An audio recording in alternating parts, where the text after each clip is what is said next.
능력 있지만 불행하게 사는 사람의 공통점, 능력 있지만 불행하게 사는 사람의 공통점이라는 제목으로 하나님 말씀 증거하도록 하겠습니다. 신앙생활을 오래 하다 보면은 이제 나타나게 되는 위기가 있는데 잠깐만 메말라가는 것입니다. 메말라가고 인간성을 상실하게 되고, 이것이 오늘 본문에 등장하는 바리새인의 문제라고 생각을 합니다. 바리새인 처음부터 그러지 않았거든요. 이 바리새라는 뜻 자체가 거룩하다, 구별되었다, 굉장히 좋은 뜻입니다. 그러니까 세속적인 사람들과 똑같이 살지 아니하고 구별된 인생을 살겠습니다. 우리 지금 뭐 예수 믿는 사람들을 구별된 사람들의 모임 그러지 않습니까? 그러니까 교회라는 이름하고 거의 같은 뜻을 갖고 있어요. 그러니까 바리새인 출발은 너무너무 좋았다라는 것입니다. 근데 시간이 가면 갈수록 이게 메말라지면 이 바리새화 돼버린다는 거예요. 우리 많이 느끼죠. 이렇게 뜨거워 먹고 촉촉한 은혜 없이 오래 믿은 사람 보면 꼭 바리새인 비슷해진 줄 알아요. 이게 누구나 범할 수 있는 위기라는 것입니다. 한편손 마른 사람이 있는데 예수님 고쳐주셨습니다. 근데 13절 보세요. 손을 내밀었더니 온전하게 회복이 되었습니다. 그런데 14절 보니까 예수를 어떻게 죽일까 의논했다고. 그러니까 이 사람 보면은 그 병 고침 받은 사람, 한편손이 말랐다라는 건 마비됐다는 얘기 아닙니까? 얼마나 불쌍합니까? 근데 예수님 만나가지고 고침을 받았어요. 그럼 기쁘지 않아요? 그러니까 이게 무슨 뭐 요즘 유행하는 말로 하면 무엇이 중한디인데, 그죠? 무엇이 기쁜디, 그거죠. 이게 기쁘지 않으면 도대체 뭐가 기쁜 거예요? 그 기쁜 건 하나도 없고 어떻게 하면 예수님을 죽일까, 뭐 이런 인생이 되었다라는 것입니다. 우리 신학생들 뭐 맨날 듣던 얘기인데, 저도 신학교 들어갈 때 그랬어요. 들어올 때는 불덩이인데 나갈 때는 숫덩이가 돼서 나간다. 뭐 맨날 그런 얘기 해요. 그 신학교를 갈 정도면은 하나님 앞에 헌신하겠다라는 마음 아니겠습니까? 다 불덩이들이에요. 근데 시간이 가면 갈수록 숫덩이가 됐다. 그러니까 바리새인으로 나오면 안 되겠지요. 신학생만 그렇겠습니까? 신앙이들도 똑같다라는 것입니다. 처음엔 사랑으로 하겠습니다. 뭐 이 몸 주님 앞에 드리겠습니다. 이러면서 왔는데 시간 지나고 보면은 차디찬 종교인이 돼버리고, 그죠? 이 비인간적인 존재가 된다는 것입니다. 11절 12절 보니까 예수님이 그래요. 예를 하나 드는데, 야, 양 한 마리가 안식일에 구덩이에 빠졌다. 그럼 끌어내지 않겠냐? 그 죽이니? 그러면서 12절에 사람이 양보다 얼마나 더 귀하냐? 안식일에 선을 행하는 것이 옳으니라. 그러니까 안식일은 적극적으로 일을 하는 것이지 이게 시비 거는 게 아니라는 거예요. 교회 안에서도 보면은 이렇게 앉아가지고 뭐 꼬투리 잡으려는 거 있죠. 자기 수에 틀리면은 잠깐 말하고. 그 입 좀 다물라 그랬는데 그 다물지 않고 잠깐만 떠드는 거예요. 오늘 바리새인의 이 범죄인데, 바리새인의 잘못 두 가지를 살펴보겠어요. 첫째는 뭐냐면 항상 나는 옳다라는 생각이에요. 그러니까 내가 옳다 그러니까 잠깐 떠들죠. 그죠? 자기가 오르니까 말할 거 아니에요. 틀렸다고 생각하면 말하겠어요? 그러니까 자기가 항상 옳다고 생각하는 거예요. 그러니까 굉장한 자기중심적인 사람. 이런 사람은 항상 이 바리새인 같이 자꾸 지적하고 상처 주고 교회를 혼란스럽게 만들고 그런다는 것입니다. 진리 아닌 문제에 대해서는 입 다물고 계시는 게 좋은데 자꾸 말을 한다는 거예요. 특별히 나이 들면은 교만해지잖아요. 내가 이제 어른인데 뭐 이러는 거. 그래서 자꾸 말하게 되고, 또 이렇게 지위가 높아지면 내가 높은 지위에 있는데 그럼 자꾸 말하게 되고. 근데 사실은 보면 그 자기중심적인 사람의 특징은 고정관념이거든요. 편견이라는 것입니다. 바리새인들이 그랬다라는 거예요. 그 율법 보면은 뭐 모세오경 보면 뭐 얼마 됩니까? 그거 쭉 읽어보면 되는 거죠. 근데 율법을 세분화해가지고 600개의 조항을 만들었어요. 다 하지 말라예요. 하라는 별로 없어. 뭐 하지 말라, 하지 말라, 하지 말라. 정말 미치겠어요. 그래서 성경의 마지막 성경이 말락인가 봐, 그죠? 말라 그냥 계속 하지 말라, 하지 말라, 하지 말라. 안식일에만 39가지 조항이 있었어요. 우리는 지금 모르죠, 그거. 39가지 조항이 있어요. 이것저것 다. 그래서 수백 개의 사례집은 더 많아요. 사례까지 해가지고 이때는 이렇게 해야 되고, 그러니까 요즘에 나오는 김영란법하고 비슷한 거예요. 뭔지도 몰라요. 사례마다 하나씩 답을 주는 거예요. 그것이 관례법, 관습법이 돼가지고 두고두고 또 써먹고. 이게 말이 안 되는 거죠. 지금도 다른 사람에 대해서 이렇게 지적하는 사람들을 보면은 특징이 뭐냐면은 자기는 항상 옳다예요. 그러니까 이렇게 조항이 많으면 많을수록 이 만든 사람 빼놓고는 다 죽일 놈들이죠. 다 틀린 거 아니에요? 그러니까 자기가 이제 바지를 좋아해요. 그러면 치마 입은 사람은 다 죄인이야. 누가 교회를 치마 입고 오래? 뭐 이런 식이죠. 그죠? 또 양복 입는 걸 좋아하는 사람이 있어요. 그러면 교회에 양복 안 입고 오는 건 다 죄인이야. 다 죽일 놈들이야. 그 성경에 그런 게 어디 있어요? 양복도 사실 서양에서 온 건데, 그죠? 그렇다 그렇게 정정을 말한다면 한복을 입고 와야지. 또 한복을 입고 오면 무당 갔다 가서 안 된대. 그런 기준이 어디 있어요? 자기가 생각한 거야, 자기가 생각한 거. 그러니까 자기가 옳다고 생각하는 것들을 일반화시켜 버리는 게 되게 많다는 것입니다. 스티븐 커비의 책 가운데 이런 게 있어요. 어떤 여자분이 비행기를 이제 탑승하고 이제 가고 기다리고 있는데 이제 쿠키를 하나 샀어요. 사서 이렇게 먹잖아요. 먹고 있는데 옆에 있는 남자가 우연히 보니까 자기 쿠키를 먹는 거야. 기분 상하죠. 뭐 이런 사람이 다 있어. 그래서 그냥 참았어요. 또 보니까 또 먹고 있는 거예요.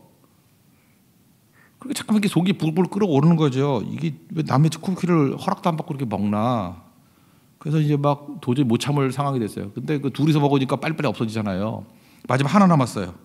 근데 그 남자가 씩 웃더니만 반을 쪼개더니 자기 주고 화장실 가더라는 거예요. 이거를 고발을 해야 되나 말아야 되나? 여자가 막 열받아가지고 도대체 이게 말이 되느냐? 이런 인간이 다 있냐? 그죠? 뭐 이런 마음을 먹고 자기도 이제 나가려고 그러는데 핸드백 열어보니까 자기 쿠키가 자기 가방 안에 있는 거예요. 사실 누구 쿠키예요? 남자 거예요, 남자 거. 지가 먹어놓고. 그때 이런 생각을 했다라는 거예요. 심히 당황해서 나는 무조건 이게 내 쿠키라고 생각했다라는 거예요. 내 건데 저 사람이 왜 저러나. 그래서 격분했죠. 막 분노했죠. 근데 그 남자는 얼마나 착한 남자예요. 자기 쿠키를 이상한 여자가 계속 먹고 있는데도 불구하고 놔두고 마지막에는 쪼개서 반 주고 얼마나 배고프면 이 거지 같은 여자가 그러면서 주고 갔다라는 거예요. 웃으면서. 사실은 누가 더 옳은 거였어요. 그 남자가 훨씬 더 큰 의인이고 이 여자가 말도 안 되는 주책맞은 여자였는데 사실은 그게 아니었죠. 반대로 생각하잖아요. 자기는. 지금 이거는 가방을 열어가지고 이게 내 쿠키였다는 것을 발견해서 문제가 끝났지만 깨닫지 못하는 오해가 얼마나 많은지 알아요? 되게 머리 안 도는 사람들은요, 이거 깨닫지도 못하고 평생 죽을 때까지 무덤까지 가요. 분명히 자기가 틀렸는데 계속 옳다고 생각하는 거예요. 옳다고 생각하면서 결국 이런 분노하다가 끝나는 인생을 산다는 것입니다. 인간은 다 이래요. 자기중심적이라고요.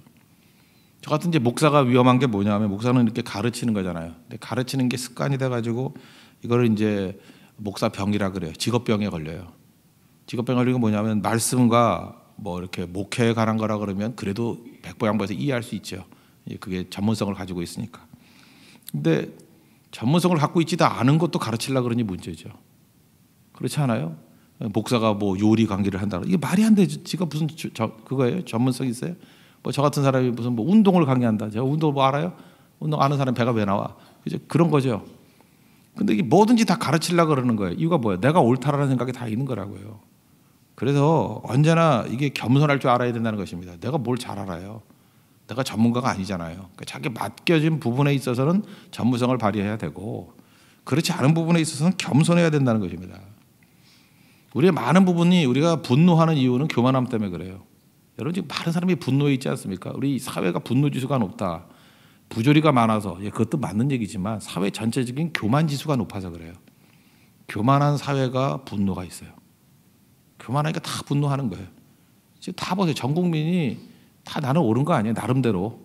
그죠? 뭐 대통령부터 시작해서 유치원 아이까지 다 옳대요. 서로. 다 억울한 거고. 그러니까 서로 분노하는 거예요. 그죠? 이럴 수가 있냐 분노하고 또 저쪽에서는 저럴 수가 있냐 분노하고. 사실 우린 다 그렇게 생각하잖아요. 우리 나 자신도 그렇고. 뭐 성도들이 목사에 대해서 뭐라 그러면 목사도 분노하고 목사가 얘기하면 성도도 분노하고 그럼 교회에 그때부터 문제가 생기고 무너지는 거죠. 지금만 아니고 예수님 당시에도 그랬던 거예요. 경로하는 것들. 그게 바로 바리새주의라는 것입니다. 나는 항상 옳지 않습니다. 언제나 예수님 기준으로 무너질 줄 알아야 된다는 거예요. 저하고 친하게 지내는 뭐 교수님이시기도 한데 서울여대 장교 교수라고 있습니다. 그분이 항상 얘기하는 거 오늘 제목으로 삼았어요. 이분은 참 말을 굉장히 조리 있게 잘 하시는 분인데 정확히는 장경철 교수입니다. 능력은 있지만 불행하게 사는 사람들의 공통점이 있대요. 오늘 제목이에요. 능력은 있는데 불행하게 사는 사람들의 공통점이 뭐냐? 똑똑하니까 항상 다른 사람의 문제를 지적하고 고치려 한대요. 그러니까 항상 다른 사람을 고치려 한다는 거예요. 똑똑하니까 다른 사람의 문제가 보이잖아요. 그러니까 나를 고치지 않고 항상 상대를 고치려고 그런다는 거예요. 상대를 고치려고 하는 마음. 그러니까 항상 분노해 있어요. 왜 학교가 이 꼴이야? 뭐 교수 사회거든 그러고, 뭐 교인들 같으면 왜 교회가 이 꼴이야? 뭐 나라가 이 꼴이야? 뭐 있나? 회사가 왜 이 꼴이야? 그러니까 자기 빼놓고 다 문제가 있는 거예요. 그래서 그걸 고치려고 하는 뜨거운 마음이 있대요. 그리고 두 번째는 언어의 대부분을 그것을 위해서 투자한대요. 그러니까 언어의 대부분이 뭐예요? 그걸 향해서만 말을 하고 있다는 거예요. 보면은 능력이 있어요. 근데 하나도 행복하지 않아요. 정말 기가 막히게 분석을 했다고 생각을 합니다. 그게 제 모습일 수 있고 여러분의 모습일 수 있고 우리 전체의 모습일 수 있다는 거예요. 그러니까 진짜 중요한 거 뭐예요? 많은 능력을 가지고 나를 바라보고 나를 고치려고 해야죠. 나를 하나님 앞에. 이게 복음 아니에요? 하나님 앞에 내가 변화야 돼. 내가. 그리고 대부분의 언어를 나를 고치는 데 사용하거나 남을 축복하는 데 사용하는 거. 그죠? 복음을 증거하는 데 사용하는 거. 그러니까 여러분 언어의 능력을 어디 사용하냐에 따라 다르는 거죠. 남 지적하는 데 사용해 보세요. 다 분노해 있어요. 이게 바뀌어야 된다는 것입니다. 그러지 않으면 바리새주의하고 똑같다라는 거예요. 찰스 크래프트라는 사람이 그런 얘기를 했어요. 조용히 교회에 들어온, 소리 소문 없이 들어온 교회 이단이 있다. 그게 기독교 지성주의래요. 기독교 지성주의가 뭐냐면 기독교 안에도 좀 책 좀 읽고 먹물 좀 먹은 똑똑한 그룹들이 있어요. 이 사람들은 무지 교만해요. 그래서 철저한 논리로 깨부십니다. 근데 그 안에 득실득실한 교만이 있어요. 이거 이단이라는 거예요. 그죠? 기독교 지성주의. 여러분 아시죠? 기독교 열광주의 문제가 있어요. 무조건 무대뽀로 아멘 할렐루야 말도 안 되는 모순 저지르고, 기독교 열광주의도 분명히 문제가 있지만 기독교 지성주의도 문제가 있다는 거예요. 제가 어제도 말씀드렸죠. 복음 자체가 워낙 강력해요. 회개가 뭐예요? 가던 길 돌이키라는 얘기고 너희 틀렸다는 얘기고 예수 그리스도 외에는 구원의 길이 없다라는 거. 복음 자체가 워낙 강력해요. 그래서 이 강력한 복음은 겸손하게 전해야 돼요. 복음이 워낙 강력하니까 핵무기보다 훨씬 강력하거든요. 이런 강력한 무기를 교만한 사람이 휘두르면 너무너무 위험한 거예요. 무기가 강력할수록 겸손한 사람이 다뤄야 돼요. 그죠? 그래야 전파가 되는 거죠. 그래서 하나님께서는 겸손한 자를 사용하신다니까요. 교만한 자를 사용하지 않아요. 왜냐? 교만할 필요도 없어요. 복음 자체가 너무너무 강력하기 때문에.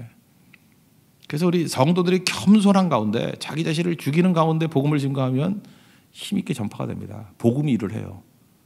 근데 마치 무슨 복음의 제국주의자 같이 내가 얼마나 강력한 힘이 있는지 아느냐라고 나가면 복음이 그때부터 거절당하면서 하나님도 일 안 하신다는 거예요. 그런 사람을 통해서는. 나는 항상 옳다. 자기 자신은 항상 옳다라는 이 바리새주의를 버릴 수 있는 우리 하나님의 거룩한 종 되기를 바랍니다. 그래서 겸손보다 중요한 게 없어요. 언제나 지성은 나를 향해 사용해야 돼요. 내가 문제입니다. 그죠? 그리고 모든 언어는 회개의 언어가 돼야 되고 축복의 언어가 돼야 된다는 것입니다. 두 번째로 바리새인의 문제는 뭐냐면 살리려고 하는 마음이 없다라는 거예요. 그러니까 사람에 대한 사랑이 없어요. 10절을 보십시오. 그 한편 손 마른 사람이 있습니다. 근데 사람들이 예수를 고발하려 하여 물어 이르되 안식일에 병 고치는 것이 옳습니까? 이렇게 물었다라는 거예요. 여기서 바리새인이 질문한 게 지금 궁금해서 질문한 거예요. 그 질문은 두 종류가 있어요. 이렇게 딱 들어보면은 정말 진리에 대한 탐구욕. 진리가 무엇입니까? 그래서 이렇게 묻는 사람, 어떻게 하면 예수님을 잘 믿어야 되고 내가 충성스러운 종이 될 수 있겠습니까? 이렇게 질문하는 것에 대해서는 정말 성실하게 대답해 주고 싶어요. 근데 어떤 사람은 이런 거 있죠. 이거 아나 모르나 뭐 이러는 거. 그죠? 그거 생각하면서 묻고 그러는 거. 그 우리 집 사모가요. 이번에 우리 전도사님들이 뭐 이렇게 입시 보잖아요. 그리고 졸업 시험 이런 거 보잖아요. 그래서 내가 약간 좀 겁이 났어요. 그 우리 전도사님한테 부탁을 해가지고 성경고사 졸업 시험 보는 책을 하나 사다 달라 그래가지고 그걸 사갖고 왔더라고. 그리고 지금 그걸 공부하고 있어요. 그래서 이게 도대체 성경 공부를 왜 하나? 이제 분명히 조금 지나면 나 미리 지금 딱 한계선을 걷는 거예요. 그리고 저한테 이제 물을 거 아니에요. 성경에 있는 거를. 그래서 맞추면은 그냥 흐뭇해하고 모르면 얼마나 또 무시하겠어요. 예. 그럴 때 제가 이제 미리 준비하죠. 이 바리새 여인아 딱 그래야 되는 거죠. 그죠? 이게 어떤 걸 내용을 봐도 그러니까 저는 옛날에 그렇게 생각했어요. 그 목사 아내가 신학 전공한 건 나 싫어했거든요. 오히려 뭐 더 잘 알아가지고 잠깐 간섭하는 게 별로 안 좋은 것 같더라고. 그죠? 그 이유가 뭐냐면 이런 식이 돼버리는 거예요. 뭐 질문을 하는데 그것이 궁금해서 하는 질문이 아니고 함정 팔려고 하는 질문이에요. 죽이려고 하는 질문이에요. 이 사람들이 지금 안식일에 병을 고치는 것이 옳으냐 그르냐 그게 궁금해요? 아니에요. 이렇게 질문해가지고 함정에 빠뜨리려고. 이게 악이야, 악. 그러니까 사람이 손이 펴지고 안 펴지고는 관심도 없는 거예요. 예수님이 지금 함정에 빠지느냐 안 빠지느냐. 지금도 마찬가지 아닙니까? 우리 지금 뭐 교회를 사랑한다고 말은 하면서 교회 개혁 뭐 이러면서 하는 사람들 한번 행동들을 봐요. 관심이 뭐예요? 교회 비리가 나오고 문제가 나오고 그건 막 열광해요. 너무 기뻐하고 또 되새기고.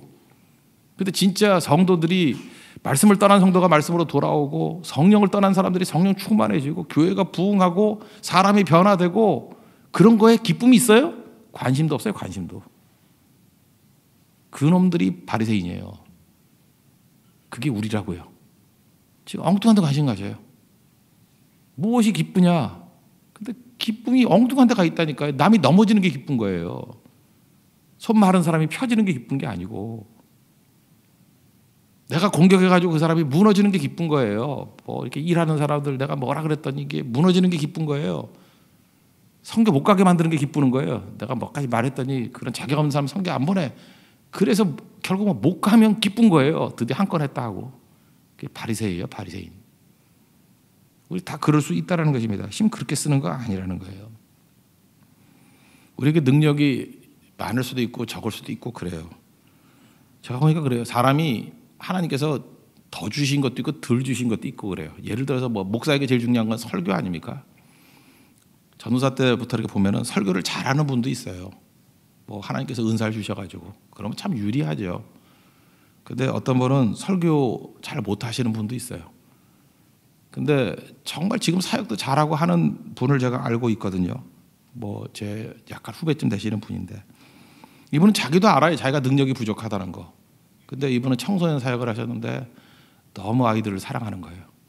사랑하는데 중고등부 학생들 뭐 제가 볼 때 인해전술이에요. 인해전술. 그냥 그땐 결혼 전이었기 때문에 그냥 애들 찾아다니면서 24시간 만나주고요. 그냥 그 정도로 열린 마음이라는 거예요.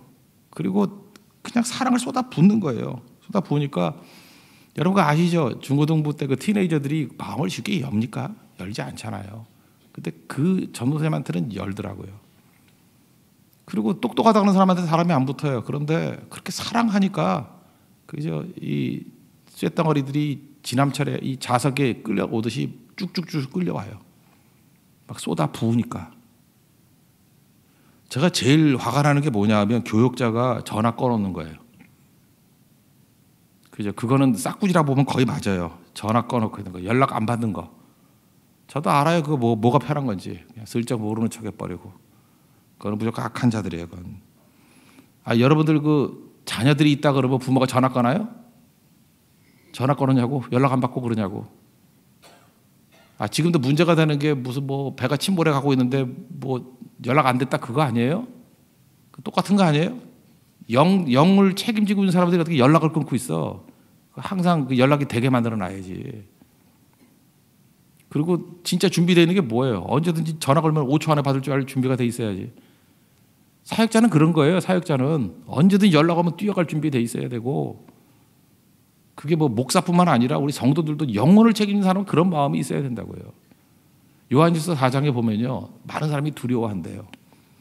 4장 18절 보니까 근데 사랑 안에 두려움이 없고 온전한 사랑이 두려움을 내쫓나니 두려움에는 형벌이 있대요. 지금 많은 사람들이 두려워하죠. 두려움을 이길 수 있는 길은 쏟아붓는 사랑이에요.